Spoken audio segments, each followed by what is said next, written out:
Okay guys, welcome back to another video. What do we have today? We have a little Volkswagen Polo. Nice little clean car. It's coming from another garage close by. I don't know where am I going to start. What do we have anyway? I suppose I don't see on our dash a check engine light or anything at this point in time. I do see that we're flat empty in diesel. She's a 1.3 cylinder. I think she's 1.2 diesel. We have 200,000 kilometers or so on it, 207 to be exact. We have a tire pressure monitor light on, and what's happening, I believe, is this thing is down on power and not giving us any boost when being driven. Now, I haven't even driven this thing myself as of yet, so I don't know. I haven't seen this crack, but where are we at? Just do a fast code can as a starting point. I've intake manifold runner bank 1 control circuit open. Is that right? Circuit / open. P00AF turbo charger / supercharger boost control A module performance. P2564 turbo boost control position sensor circuit low. P0045 turbocharger boost control circuit A open. Okay. Now I don't know whether this is a starting point or what. Are we going to use this as gospel? But it's a starting point where we're going to get some bit of information out of this thing. What I have is I have the car running at this point in time, lashing rain, so apologies on the rattle and the banging. I'm seeing this thing, and what I'm seeing is that the last garage was working on it. I'd suggest just not genuine bits of plastic, I suppose, covers, heat shields being loose.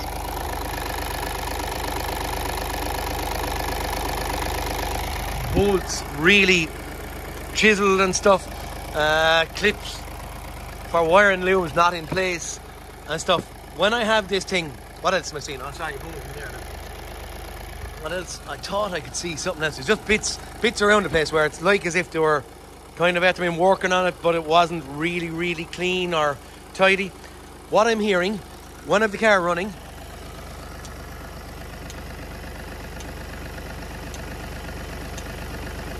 can you hear a little coming from one of these solenoids? What I'm also seeing when I'm looking in there, if I'm looking at my turbo, I don't think you'll be able to see it, but where am I going? Sorry.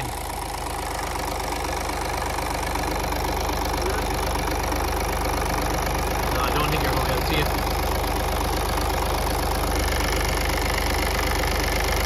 Nah, most likely not.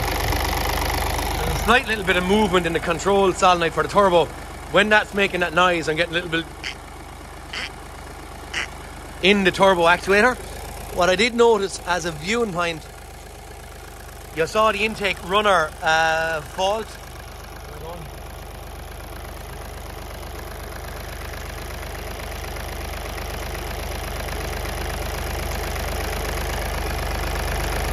Hard to see again on camera, but that's doing a slight little. So when I'm hearing the noise again coinciding with the noise and the turbo, I have the intake runner motor or flap moving ever so slightly. Now the actuator or the flap for that is vacuum controlled.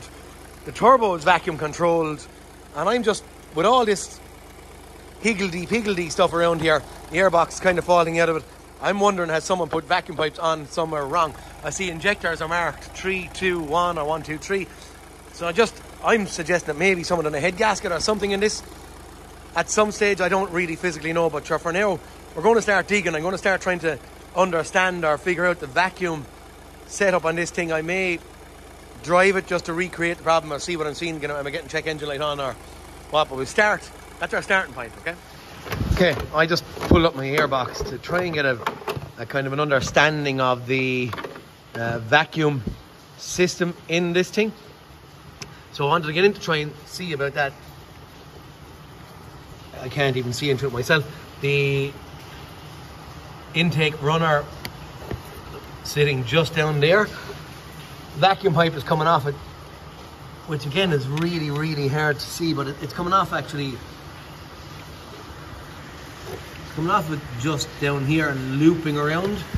So that intake runner vacuum pipe and it's coming up across over the, it's like an intercooler there, and it's into this steel. There's 2 steel pipes here, vacuum pipes. It's coming up, the bottom one is what I'm chasing after on that. So when that comes up and around, the bottom one flips around here, travels over, down, around, and on to this little control solenoid here. Now, so that's heading to a right place. We're going to have vacuum coming to the bottom. We have control in the middle, and we just have a vent up the top. So I don't know if that's the right solenoid, but that pipe is coming on to a control connection on that solenoid. Now, when I look at my vacuum layout, and that's the one that's making the noise. That one is not, that one is. This vacuum, I can't see a vacuum pump on it, but I can see a pipe going in and onto my servo. So you can see sitting in there, servo pipe coming out, back up, back around, and up to there. So the servo is for our brakes, as you well know, and needs a vacuum. So that's connected to a vacuum pump somewhere, but we have a little pipe here teed off it. That's coming out and onto those steel pipes again, sitting just in there, running up. And when it runs up, the actual vacuum, it's coming up to the, I don't know if you can see it. Again, it's hard. It's the top steel pipe in there. So it's running out into this T-junction here. From that, it's heading over and into the crankcase here. And the opposite side of the T then is coming up around down here. And that's teed off again at that position and into the bottom of both control solenoids. So both control solenoids are getting a vacuum. How much? I don't know, but they are getting, the plumbing is giving it a vacuum at this point in time. So then we have identified both bottom pipes in theory being right. We've identified the middle pipe on this solenoid being correct. The top pipes then, as I said, they are just vents. So both of the top pipes, that's looping around over there. So that one is heading over in here to the vent, in there to a vent, back up around and just onto the airbox for clean filtered air. Now the only one then we're left with is this control solenoid here, and we have vacuum pipe coming out here, up, around, over and down and in onto our actual turbo. Now we also had in faults, I think turbo position or turbo vane position. I'm not doing anything. I wasn't even focusing on our fault codes at this point in time. All I'm doing is trying to get an understanding of where I'm at in here. Look in again at that. I don't know what it is, butchery of some sort going on there. But okay, right, so our vacuum pipes in the immediate look to be okay. Or at least that's as much as I can say right now. Car is turned off. We might get this thing out on the road, give it a drive. I might clear fault codes and then see what comes back in the immediate for me on a road test and see what way the car acts while I'm actually driving it and see where we go from there. I'm just out of jumping back into the car and I'm just looking at my faults and starting to kind of interrogate them a little bit. So intake runner motor bank 1 circuit open. That nearly sounds like someone disconnected or we've a broken wire. Turbocharger boost control module performance. Okay, that's just like a vacuum related issue or something. Turbocharger boost control position sensor circuit low. Again, positioning of the turbo control sensor position circuit. Turbocharger boost control circuit 8. So both that one and that one sound like electronically based issues. Car's running, I might actually stall it. Right, I'm going to stall. This is me going off the bat. I'm going to quick erase these faults. The other faults are only out silly bits with tyre pressure monitoring and something to do with the heater and stuff in the other modules, so I didn't really mind that. There's the tyre pressure is actually still there. Control module. Well, I want to, so I've no faults here, okay, in the engine management at this point in time. This is a bit of an ignition switched on. Oh God. So I've no faults, right? What I want to do for my own head, I just want to prove that that solenoid, which is operating our intake runner motor, are they connected on the right way around? So that's an intake runner one, and this is the turbo control. I'm going to just prove that I have that I have them connected on the right way around. Just because it's raining so heavy out there, I don't rightly feel like going out. Read codes. Right now I don't. Okay. Intake runner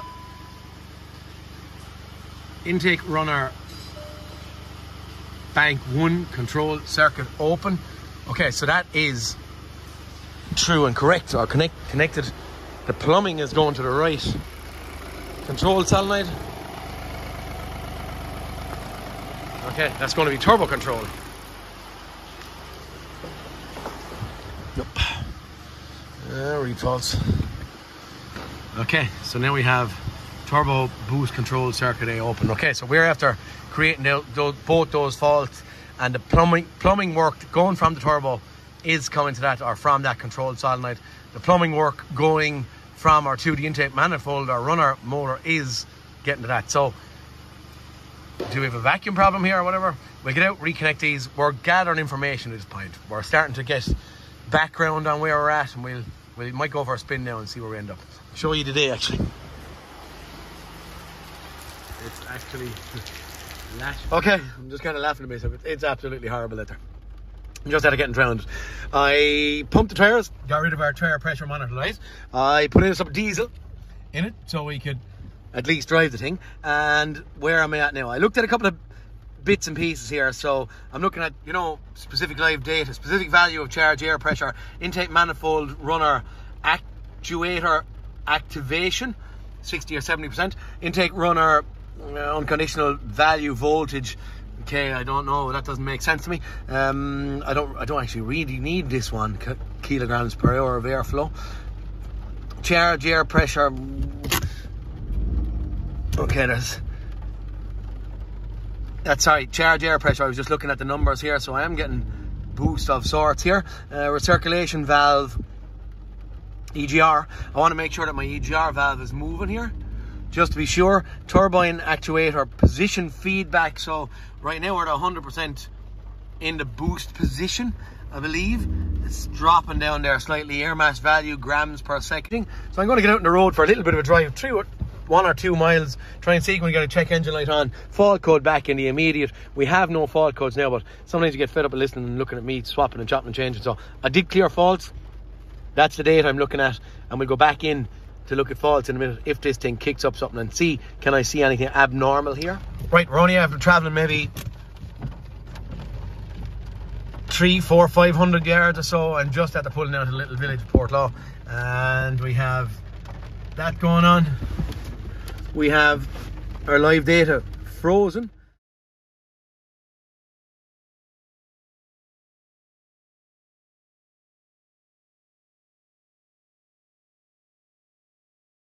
I do see, yeah, we actually have the whole lot of them on screen. I do see slight discrepancies in our intake runner, but it's very, very small. Mass air, so our mass air grams per second just sitting there. Am I seeing?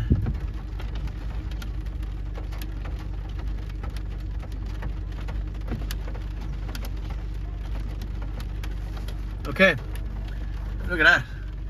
So if I'm looking at mass air actual value of 7.6 grams of air per second, if I scroll my yoke, it's not changing.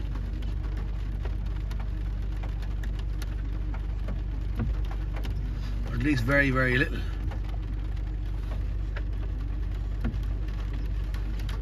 It's changing 6, 8, 9. I probably should get in throttle position. Actually went up there to 18. That's still very small. Now I had boost in the immediate, but then I lost it. It's gone into limp mode now. I'll get out. Okay, we're looking, so I'm going to be nosy on this airflow numbers, but would this, or could this create that to not change? I might go down and test and check my airflow meter via a bit of compressed air with a blowgun through it and just see, do my numbers change? Turbo position, we have 100% here. Did I see boost pressure here somewhere? Charge, air pressure. That's actually deviation. Okay, we'll get out of this and resume. Back, faults.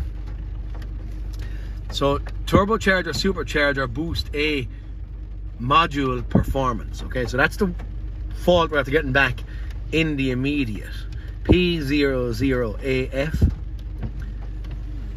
Get if we've airflow numbers, topsy-turvy and stuff. Wonder what would happen if I disconnected my airflow meter out here on the side of the road. Would get a fault for it, but what way would the car drive? If I did, I might just go crackers here, jump out, disconnect the airflow meter, just see what way this, raise fault codes, just see what way this thing acts. So I think I'm going to get rid of that fault. I'll create an airflow fault and then we'll see where we're going. 2 airflow faults created. Glow plug light flashing. So now we're running on default.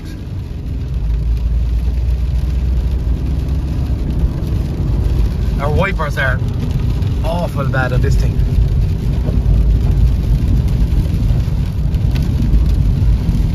Gone.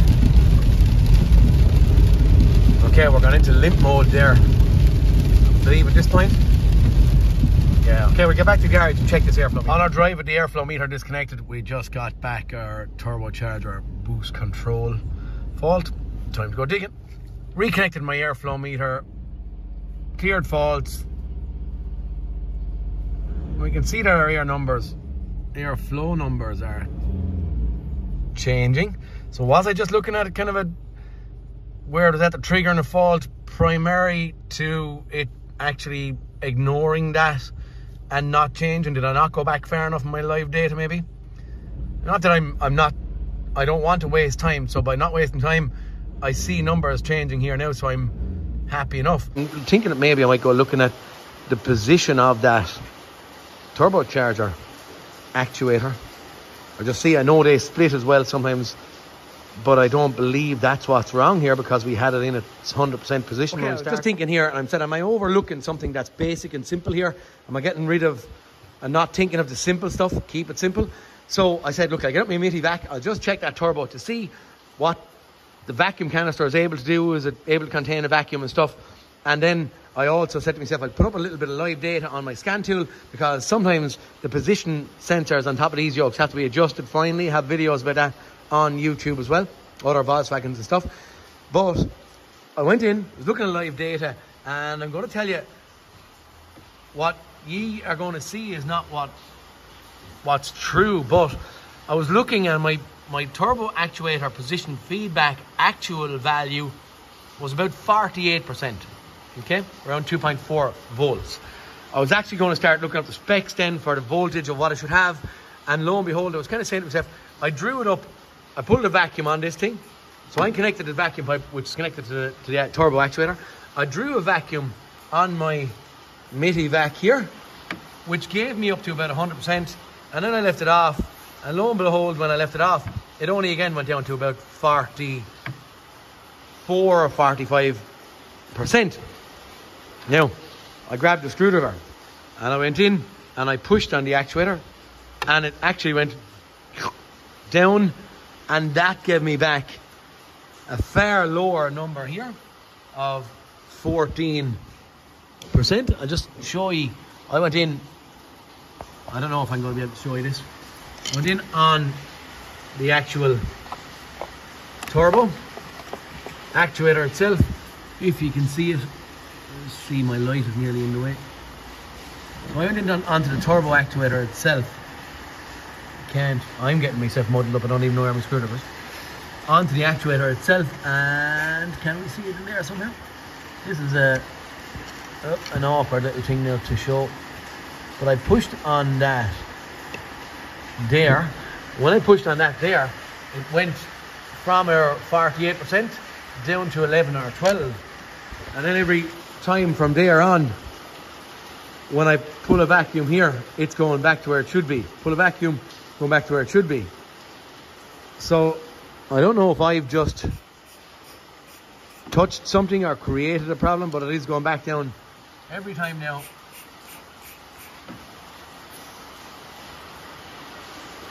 to 12%. My numbers, I think they're relatively right. I'll just get this screwed over the hand. I think they're relatively right, around 3.4 volts. In my mindset, I would have said kind of around 0.678 volts of a range to about 3.5 or 3.6, and that's kind of what we have here. But yet it was stuck at 48% a little while ago, even though I had pulled off the vacuum pipe off the control solenoid and I had put it onto my MIDI back, so there was no vacuum contained in there, but yet it was at 48%. I pulled it, I pressed with a screwdriver, and lo and behold, we're back to this. Don't know. I'm going to try and see is there anything sticking in here. I do know the turbos in here stick, but then also I can see in there where there's Tipex marks on top of the turbo also. But God knows what the heck is going on here. But is the turbo has been changed, but it's a sticking or something? Or the actuator, or the vanes sticking in it? I'm going to try and see if I can get anything in here freed out and get it off for a drive again. Back in the car. Starting to get myself run around in circles is what I'm at now, I think. Even on video you might see it. But I'm looking at our turbo position, okay? Sorry, yeah, turbo actuator position. So that is, every time I stop this car, that's dropping now at this point in time to 12. And I don't know if it was snagged on something when I pushed it or what. But anyway, it's dropping to 12 at this point in time. Okay, so I'm going to give this thing a drive. Is it as silly as that actuator just snagging on something or some weird shit? Because it does move. It's relatively free. It is going and doing what it should do, but yet, and I didn't catch it on camera, it was 48%. And then once I pushed on it with a screwdriver, just to see was it sticking or what, I was trying to not do this silly spoofing on camera and looking at things, blah, blah, blah, blah. But anyway, put in the screwdriver, pressed on it, back to 12%, and she has worked ever since. Get out on the road for a drive, see where she ends up. I have the airbox taken off it now as well, just to get a bit of room, so it's a bit deeper in sound than what it was. But we're going to give it a drive, we're going to have a look, and I'll probably freeze this and go back. If I see anything, I'll freeze it and I'll go back over what I'm seeing, okay? Okay, I've just been talking to the customer. I was trying to figure out what the heck was going on with this thing. So they have done a complete engine rebuild, they tell me, on this, and there's a turbo in the boot.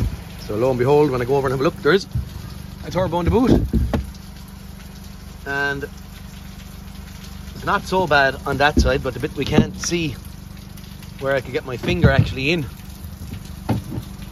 Is it in there? In there. When I get my finger in here, I can feel the other side, and the intake side, which you won't see, is bad on it. So they have replaced the turbo on it, and they have rebuilt an engine on it, he says to me. Now, after you replace these things for definite, we have to do a readaptation on our turbo. So I'm thinking it's as basic and stupid as that, and I'm thinking that maybe we'll just do a relearn on it and see where we end up.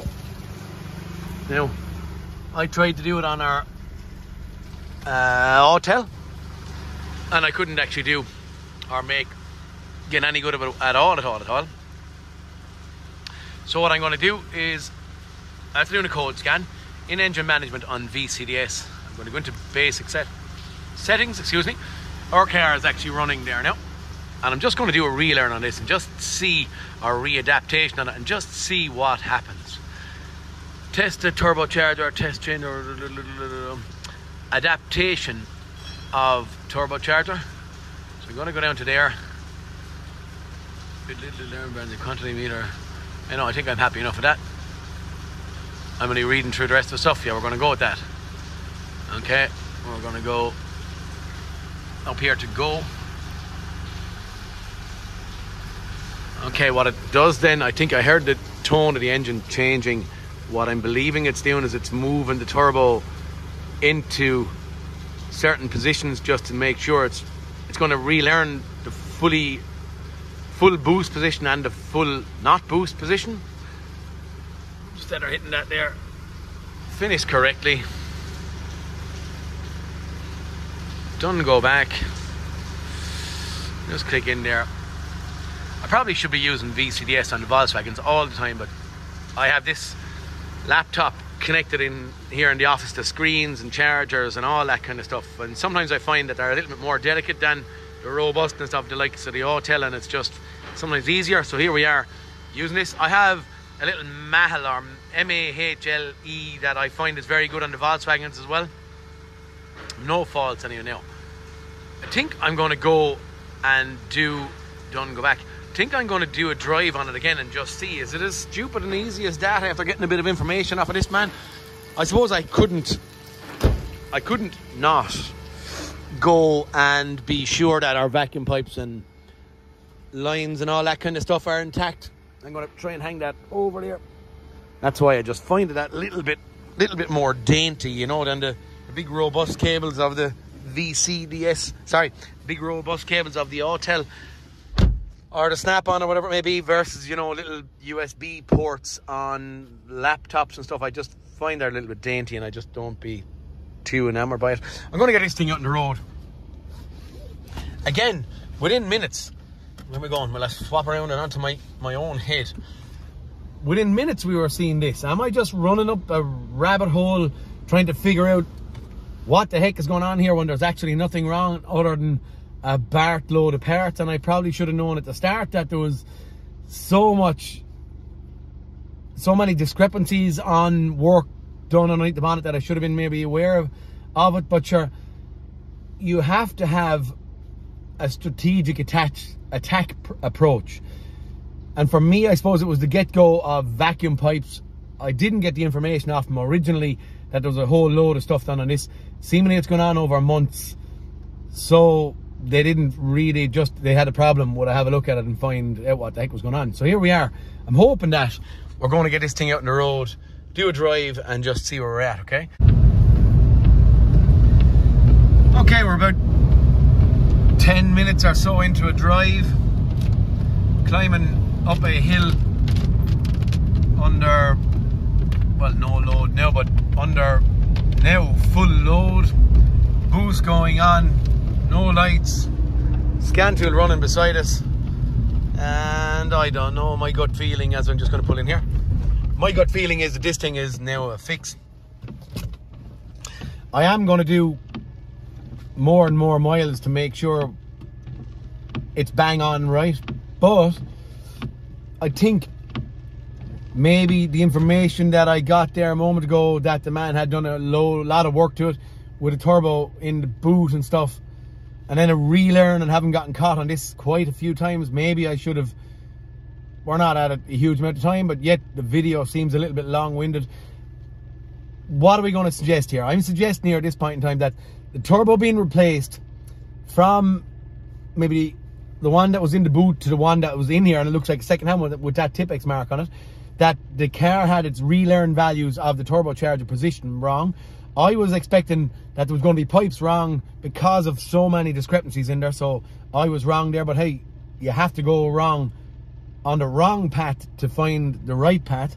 Yeah, and I'm going to do another couple of miles, but I think the turbocharger, then it had that little sticking issue. I would think that maybe potentially it was slightly sticking because it was a second-hand unit and maybe sitting idle or left somewhere over time. The minute I pressed on that actuator moved, and lo and behold, it was moving perfect after that, or thereafter. So is it a bit of everything where the turbocharger was changed, relearn wrong? Was it a second-hand turbo that was sitting on a shelf in a salvage yard for a long time, and then was it sitting on an engine for a long time and never running right? I had bits of mold and stuff on the edge of the steering wheel. There's some of them actually on the edge of the seat, maybe a bit on the back seats. So the car is not after doing a lot of moving. So maybe this is just pure neglect and workmanship after happening, and not the readaptations not being done with the scan tool. So look, for this one I think I'm nearly done. We'll do a fast follow-up in a while after doing maybe, what's on it now? 207,392. I'm going to drive maybe for 50 or 100 miles over a day or two period, and we'll just see what way this thing works out. And if it's right, I'll tell you. If it's not, I'll tell you as well. And after that, we'll send it back to the customer, okay? Guys, yeah, look, I won't say see you all next cartoon. I'll see you in a minute, because I'm going to drive this thing first, okay? Talk to you in a minute. Okay, we don't have a massive amount, but I have about 50 kilometers or so up on this thing, and I think I'm going to close this down at this stage. Why am I going to close it down? I'm after driving it home to my own house. I'm after driving it back down. A couple of little bits and pieces of driving around, test driving during the day. and no check engine lights. Car is actually flying. So whatever was sticking or stuck, or did my relearn do enough to make this thing come back to right? And that's what I'm suggesting. As I said already, was turbo sticking slightly, and then potentially a relearn because the turbo being replaced. Yeah, look, that's it for this one. Volkswagen Polo, under boost condition, check engine light and stuff on. Guys, please like and subscribe if my hints and tips are any good to you, and I'll talk to you all in the next cartoon. Peter Kennedy, signing out. See you later, boys. Thank you.